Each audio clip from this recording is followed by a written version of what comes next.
सोचा है कि शीशे में हमारी शक्ल कैसे बनती है या पानी के ग्लास में रखी एक सीधी सी पेंसिल हमें मुड़ी हुई क्यों दिखाई देती है? चलिए आज प्रकाश के उन्हीं जादुई नियमों को समझते हैं जो हमारे आसपास की दुनिया को वो शक्ल देते हैं जैसी वो हमें दिखती है। शुरुआत करते हैं एक बहुत ही आम लेकिन मजेदार सवाल से। कभी ध्यान दिया है कि एक चमकदार चम्मच के अंदर वाले हिस्से में जब हम अपना चेहरा देखते हैं तो वो उल्टा क्यों दिखता है? देखिए, इस पहेली का जवाब प्रकाश यानी लाइट के बर्ताव को समझने में छिपा है।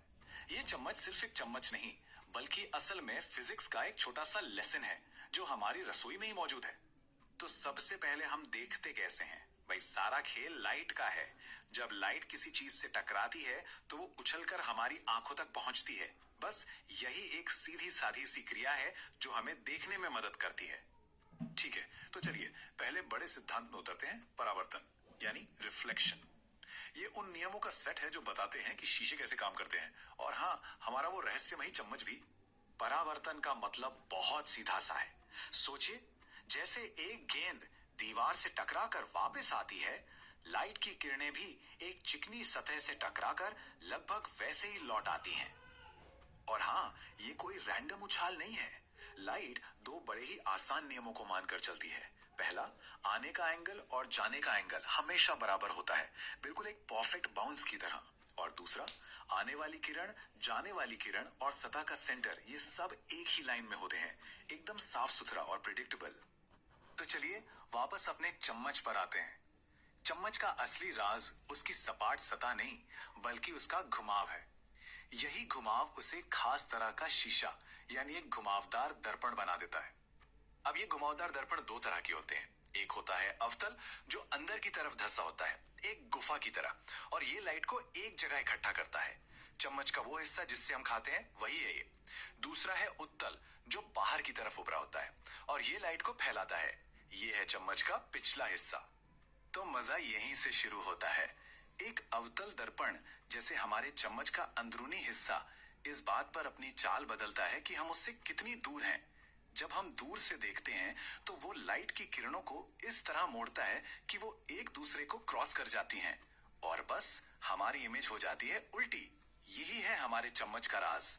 लेकिन जैसे ही हम उसे पास लाते हैं, अचानक इमेज सीधी और बड़ी हो जाती है। इसे आजमा कर देखिएगा। और ये सिर्फ चम्मच की बात नहीं है। अवतल दर्पणों को डेंटिस्ट इस्तेमाल करते हैं ताकि चीजें बड़ी दिखें, और कार की हेडलाइट्स में ये लाइट को एक ताकतवर बीम में फोकस करते हैं। वहीं उत्तल दर्पण गाड़ियों के साइड मिरर में लगते हैं क्योंकि वो पीछे का काफी बड़ा एरिया दिखा देते हैं। तो ये सब होता है लाइट के टकराकर लौटने यानी परावर्तन के कारण। लेकिन लाइट की कहानी में एक और दिलचस्प मोड़ है। वो हमेशा सिर्फ टकराकर लौटती ही नहीं, लाइट हमेशा सीधी लाइन में नहीं चलती। तो सवाल यह है कि आखिर ऐसा कब होता है जब लाइट की किरण अपना रास्ता बदल लेती है या मुड़ जाती है? और इसका जवाब हमें ले जाता है हमारी कहानी के दूसरे बड़े सिद्धांत की तरफ, अपवर्तन यानी रिफ्रैक्शन। ये तब होता है जब लाइट एक चीज से दूसरी चीज में जाते हुए मुड़ जाती है। अपवर्तन का सबसे क्लासिक उदाहरण है पानी के ग्लास में रखी पेंसिल का मुड़ा हुआ दिखना। पेंसिल टूटी नहीं है, बल्कि हवा से पानी में जाते समय लाइट की किरणें मुड़ जाती हैं, जिससे हमें ऐसा लगता है कि वो मुड़ गई है। लेकिन ये मुड़ती क्यों है? जरा सोचिए, कोई सड़क पर दौड़ रहा है और अचानक कीचड़ में घस जाए, क्या होगा? उसकी स्पीड कम हो जाएगी, दिशा भी थोड़ी बदल जाएगी, है ना? बस लाइट के साथ भी बिल्कुल यही होता है। जब वो हवा जैसे तेज माध्यम से पानी जैसे धीमे माध्यम में जाती है तो वो धीमी हो जाती है और मुड़ जाती है। इसी को कहते हैं ऑप्टिकल डेंसिटी। जैसा कि ये चार्ट दिखा रहा है, हवा जैसे विरल माध्यम में लाइट तेजी से चलती है, लेकिन पानी या कांच जैसे सघन माध्यम में घुसते ही वो धीमी हो जाती है। माध्यम जितना घना होगा, लाइट उतनी ही धीमी होगी और उतनी ही ज्यादा मुड़ेगी। तो अब जब हम ये जानते हैं कि लाइट को मोड़ा जा सकता है, तो सवाल यह है कि हम इस जानकारी का इस्तेमाल कैसे करते हैं। यहीं से शुरू होता है लेंस का जादू। लेंस इसी अपवर्तन के नियम का फायदा उठाकर बनाए जाते हैं। दर्पण की तरह ही हमारे पास दो मुख्य तरह के लेंस हैं। उत्तल लेंस बीच में मोटे होते हैं और एक मैग्नीफाइंग ग्लास की तरह लाइट को एक बिंदु पर इकट्ठा करते हैं। वहीं अवतल लेंस बीच में पतले होते हैं और लाइट को बाहर की तरफ फैला देते हैं। एक लेंस लाइट को कितना मोड़ता है, इसे उसकी क्षमता यानी पावर से नापा जाता है। इसकी यूनिट है डायोप्टर। जब कोई ऑप्टिशियन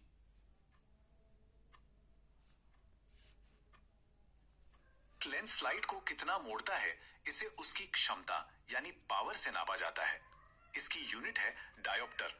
जब कोई ऑप्टिशियन चश्मे का नंबर बताता है तो वो असल में लेंस की इसी पावर के बारे में बात कर रहा होता है। तो हमने परावर्तन और अपवर्तन दोनों को समझ लिया है। ये दो सिद्धांत मिलकर हमें अपनी दुनिया को देखने और उसमें अपनी जरूरत के हिसाब से बदलाव करने की ताकत देते हैं। सब कुछ इन्हीं पर आधारित है।